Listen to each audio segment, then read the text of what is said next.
Siyempre kasi si Dindo, ang laki talaga ng tarurot. Share lang natin, Yes. no? Ano kaya ang feeling ng isang kwarto, tapos edi, kakain na, tapos edi gabi na, yung ano yun? Ganun na. Ayaw Siyempre kuliglig. gabi na eh. So ano kaya ang feeling na, yan, Analeng, Jari Dindo, Analeng, di ka ba inaantok? Ay, grabe naman! Tara. Alik ka na, dito na tayo sa kwarto. Dinala ka niya sa kwarto, syempre uupo ka sa may kama. So pag upo mo sa kama, anong una mo itatanong kagad kay Dindo? Ala, turuan mo muna ako. Turuan ka! Ano yan? Andun ako sa... Kunyari, teka lang. Kunyari, andun ako sa kwarto, tapos sabi ko... Hello po, Ma'am Ryan Grace Peñadela. Sarap pa. Tapos ako pa magpasok. Ano ba yung pagpasok? Ano ba? Dala! Okay lang, wait lang. Wait, malapang padulas. Ba't naman ganyan? Kasi, parang, hindi lahat ng pagkakataon, kasama mo ako. Yeah, tama yon. Tama dito si Jovan. Kasi hindi lahat ng pagkakataon is nandun si Jovan sa tabi ni Analeng every time, di ba?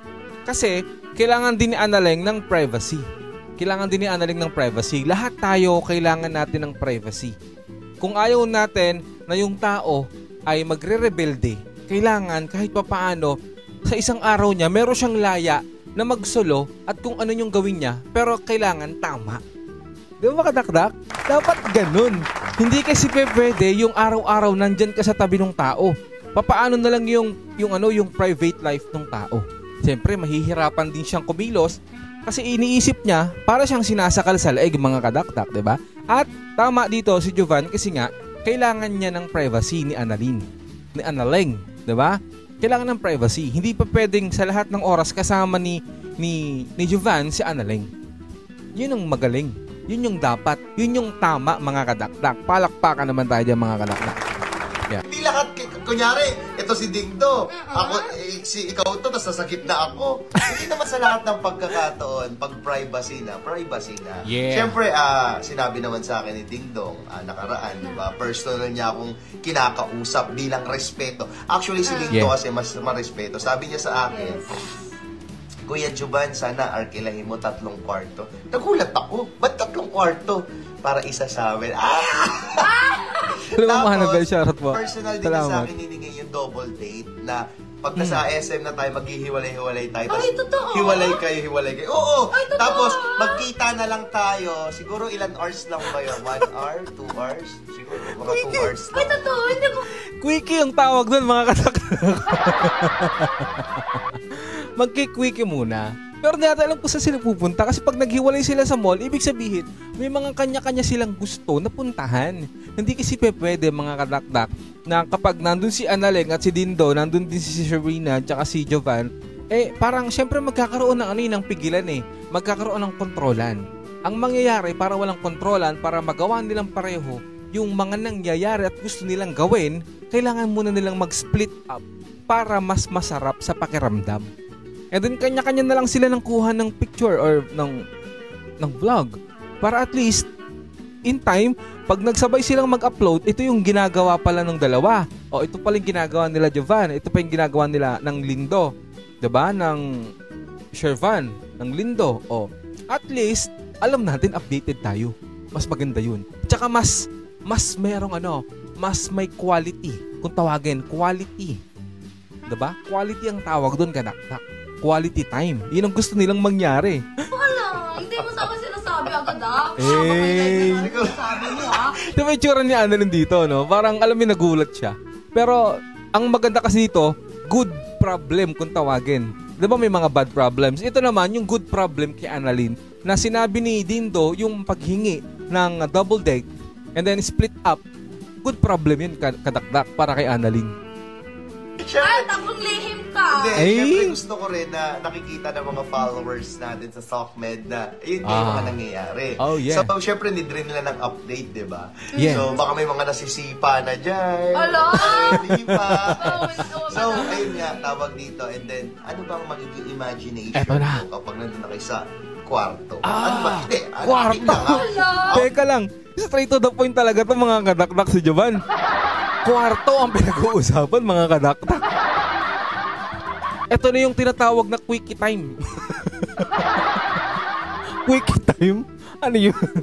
Kasi ikaw lang tatanungin ko, anong imagination nyo pagdating sa kwarto? Oh my God. Ako naman. Ay! Ano, ha? Ano, analing? Huwag ka mahiya. Alam mo yung mga sumusuporta sa atin, mga followers natin. Alam ko naman. Ano na yan? Yeah. Pamilya na natin yan. Yeah, tama. Sana may pamilya ako dyan, magiging totoong mama at papa. Oh my God, sarap. Pamilya na natin silang lahat. Hindi. Guys, pa-share muna ng live. Bago natin sabihin kay Annaleng, bago sabihin ni Annaleng na ano nang na-imagination niya pag nandun na sila sa isang kwarto. Pa-share muna ako. OMG. Nakasangkit guys iniisip ko muna. Actually, maraming pwedeng isipin dyan mga kadakdak eh. Pero una sa lahat, kung yung dalawang tao ay nasa iisang kwarto, ibig sabihin, iisa lang ang misang binabalak nilang gusto.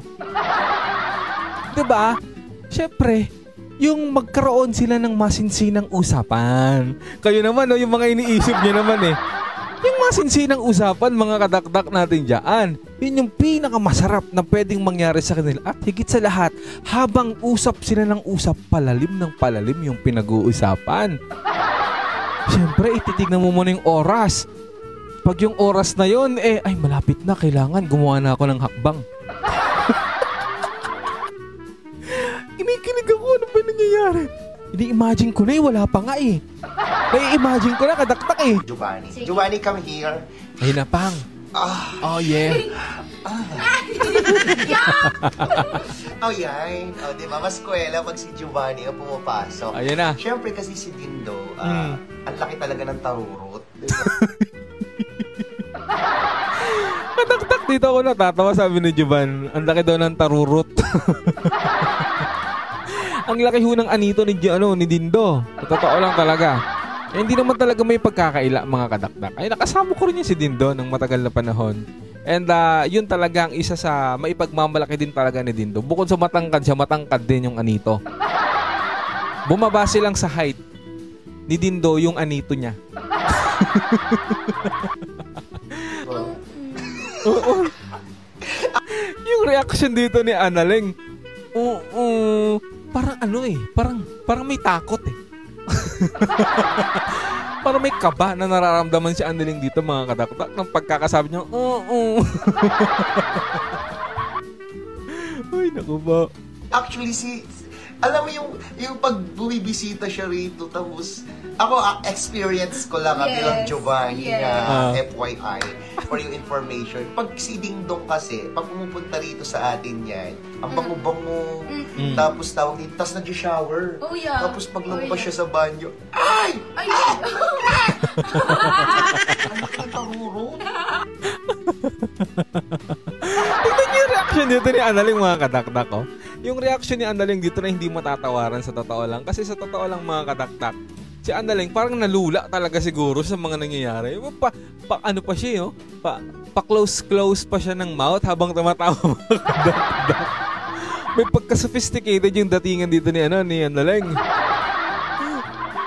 Lintik na yan. At saka, Oh my God! alam niyo, pag ganun, kaya paglabas siya ng banyo, tapos nagagamit siya ng tuwalya, pag ako naman napatingin, ano ba yan, Jovan?